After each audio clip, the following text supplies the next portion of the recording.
right, so on this one, we're gonna do a wood grain mold. So it looks like a wood grain plank, okay?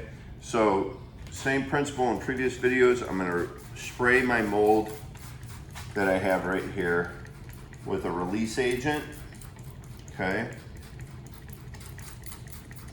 And as I spray it with that, and again, that's this concrete release agent, okay, for forms, then I'm gonna come through here, lightly pat it down. Some people will use a brush to do this and brush it out.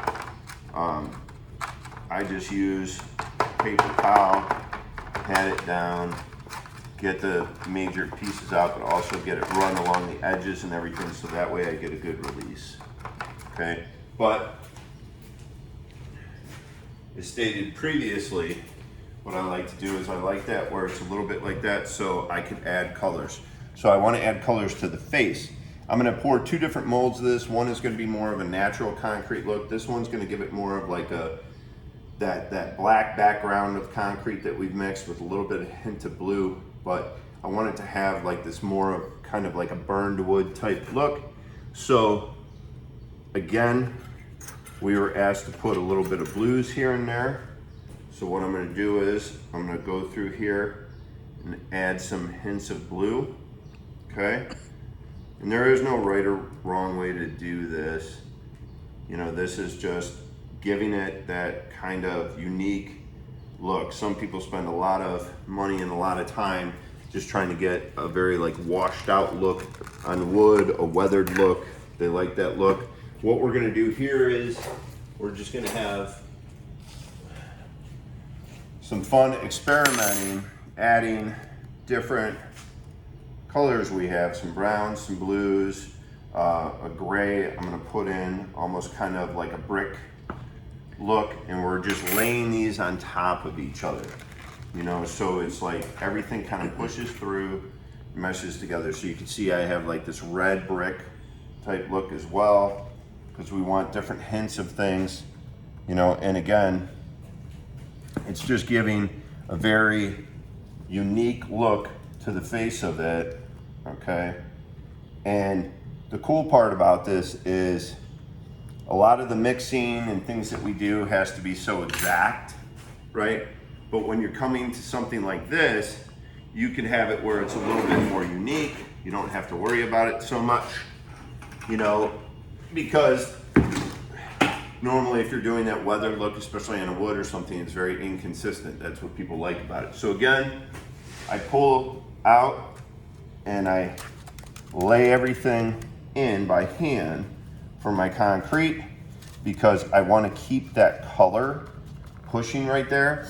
I don't want it to get all mixed up. So I want it to kind of be absorbed, so we get this really nice, hopefully kind of painted type look through it. And the nice part is with the darker base, at least on this one, and we are going to do a lighter base just to see, but the darker base, the colors aren't so pronounced. They're more of kind of like a hint. So it gives the wood a little bit more of a natural look, you know, the wood mold. And some people would say, well, ultimately, if you're trying to pour something that looks like Riverstone, or if you're trying to pour something that looks like wood, why don't you just go get wood, or why don't you go get Riverstone?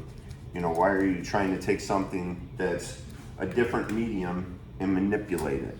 And the main reason being is this is going in an outdoor area, and wood can rot out over time. You can have other issues with it, okay? And some of the Riverstone and stuff like that, you could be spending a lot of money on that, trying to find the right things that go together unless you get a pre-manufactured stone. So this way, we're able to achieve something that's a little bit more durable than the wood, has a little bit more consistency than the Riverstone, and it's something that we can also duplicate if there's an issue down the road. Now, I'm not saying that the concrete is perfect. It's not perfect. Anybody that's ever poured concrete, okay, will always tell you concrete cracks. It's not a matter of if, it's a matter of when. But this shouldn't crack for a few different reasons. One, we put fiberglass inset in it, okay? So that should help bind it. Two, these are small tiles. And the main reason the concrete can crack, and I mean there's other reasons, but one of the main reasons is it's constricted on its movement, uneven pores, things like that. And as it's moving back and forth, it wants to crack at the weakest spot. These being tiles and eventually kind of butted to each other, they have room for movement. We would leave a gap in between. It would allow this to be able to move kind of back and forth so that way everything stays pretty consistent, you know, and we don't get any type of cracking or anything like that. And again, I keep backfilling this, right, so that I can get it where everything's filled in, and I keep kind of patting it down, all right?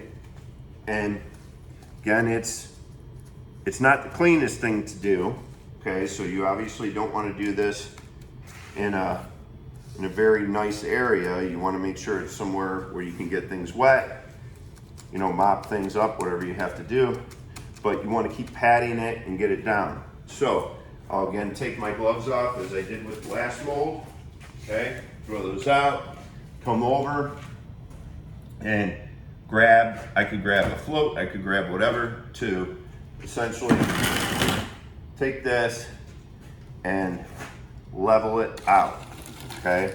So I'll come across easy, okay?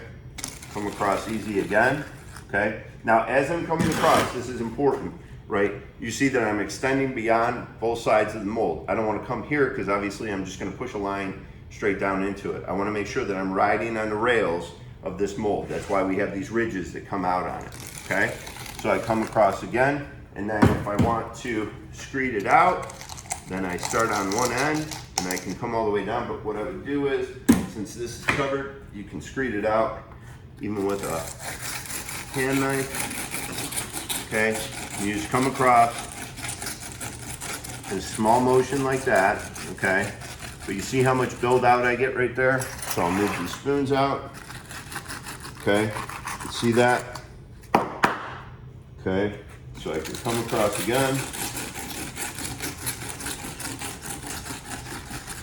Now, usually too, I will keep a bucket of water, an extra bucket of water near me, because I like to take all my tools, dip them in water before I run them across there. That way I can slide, so it kind of gives me a smoother transition as I'm going down there.